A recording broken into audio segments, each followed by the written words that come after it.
नमस्कार, प्रणाम, हर महादेव। हमें प्रियंका देवी कुशवाहा और हमारे यूट्यूब चैनल भोजपुरिया गीत में रउआ सभे के स्वागत बड़ुए। तो रउआ सभे के बीच में बहुत प्यारा सा सुंदर सा एगो बेटी विवाह गीत हम लेके आ गए बनी। गीत के पूरा जरूर सुनम जा, वीडियो के लाइक शेयर जरूर करब जा। अभी तक ले चैनल के सब्सक्राइब नहीं किया कैले तो चैनल के भी सब्सक्राइब जरूर कर ले जा और कमेंट बॉक्स में लिख के भेजम जा हमारे गीत कैसन लागल है, गीत के कहाँ से सुना तनी जा। तो चलिए रउआ सभे के हम गीत सुनावा तनी। पापा से पूछेली बेटी हो दुलारी, सोनी पापा जी मोरा एक बात जी, सोनी पापा जी मोरा एक बात जी। आमा के कोखिया में खाई खेलिए कहीं साथ जी, खाई खेलिए कहीं साथ जी। तब काहे पापा भैया के बसवानी, हम के भेजी ना दूरा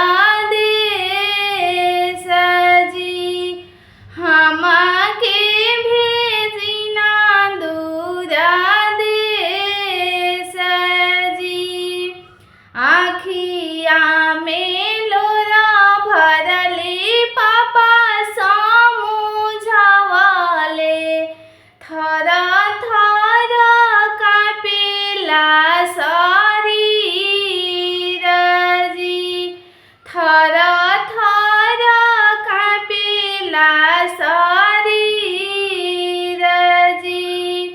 दुनिया के बेटी इहे बाटे रीतिया हो, बेटी भी जाली दूरा देश जी, बेटी भी जाली दूरा देश जी।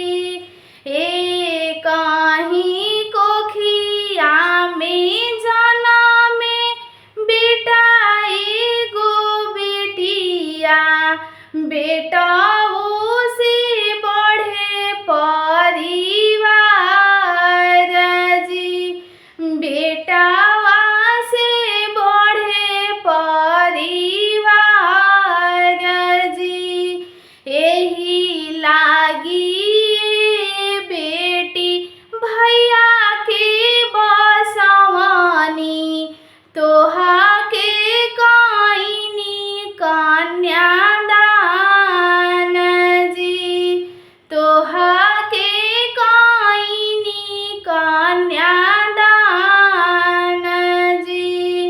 जानी तू रोवा बेटी, जानी तू दास, बारावा जी खोजनी ना बाबाजी, बारावा जी खोजानी ना बाबाजी। अपने सजना संग हंसी खुशी रही है, नई हारा दिहा तू बिसार जी, नई हारा दिहा तू बिसार जी। काज परोजन बेटी अपने नायही है, जब